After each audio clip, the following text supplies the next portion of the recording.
خود فراموش رہوں، فکر فردا نہ کروں محو غمِ دوش رہوں، نالے بلبل کے سنوں اور ہمتن گوش رہوں، ہم نوا میں بھی کوئی گل ہوں کہ خاموش رہوں، ہم آزاد ہیں جناب والا، قرارداد پیش کی گئی ہے، ہم آزاد ہیں، وہ آزادی جو 62 سال پہلے ہمارے بزرگوں نے اپنا تن من دھن قربان کر کے حاصل کی، یا پھر وہ آزادی جو ایک عام شہری کو صبح گھر سے نکلنے سے پہلے یہ سوچنے پر مجبور کر دیتا ہے کہ آیا شام ہوتے ہی وہ لوٹے گا اپنے گھر کو یا نہیں، کیا وہ اپنی بیوی بچوں کی صورت دوبارہ دیکھ پائے گا یا نہیں۔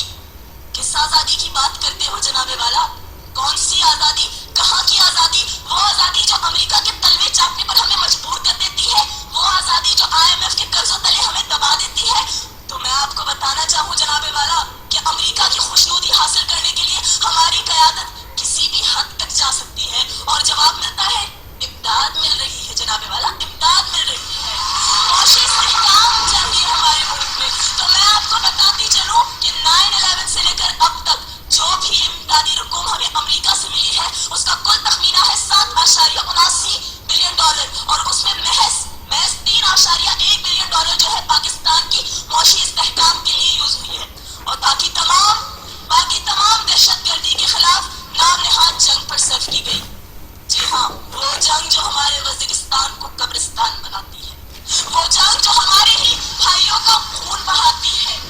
پوچھا جاتا ہے کہ کیوں جناب والا، ایسا کیوں؟ تو بتایا جاتا ہے امن کے لیے، سلامتی کے لیے۔ تو میں پوچھنا چاہوں گی کہ برتری کے ثبوت کی خاطر خوں بہانا ہی کیا ضروری ہے؟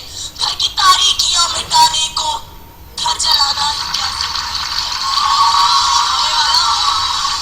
بات صرف یہی تک محدود نہیں، تعلیمی میدان میں بھی ہم آزاد نہیں ہیں۔ آپ بتائیے کون سا ایسا سیاستدان ہے، کون سا ایسا لیڈر ہے جس کے اپنے بچے پاکستان میں پڑھتے ہو؟ ہمیں کہا جاتا ہے تعلیم حاصل کرو، ترقی کرو۔ تو میں آپ سے پوچھنا چاہوں گی کہ کیا کرے تعلیم حاصل کر کے؟ تعلیم حاصل کرنے والوں کا تو حشر ڈاکٹر عبدالقدیر خان کی طرح ہوتا ہے۔ امریکہ کی خوشنودی حاصل کرنے کے لیے ڈاکٹر عافیہ کو دشت میں پیش کر دیا جاتا ہے، برہنہ ہو کر اسے امریکی عدالتوں میں پیش کیا جاتا ہے، لیکن ہماری حکومت لبوں پر مہرے لگائے بیٹھی ہے جناب والا، لبوں پر مہرے لگائے بیٹھی ہے۔ یہ ہے ہماری آزادی۔ اس آزادی کی بات کرتے ہو تو میں انکار کرتی ہوں ایسی آزادی سے۔ یہ آزادی تھی جس کا 62 سال پہلے خواب دیکھا گیا تھا، اور ایک شرمندہ ہوں میں اپنے ان بزرگوں سے جنہوں نے ہمارے لیے اپنی جانوں کا نذرانہ پیش کیا۔ میں صرف آخر میں اتنا ہی کہنا چاہوں گی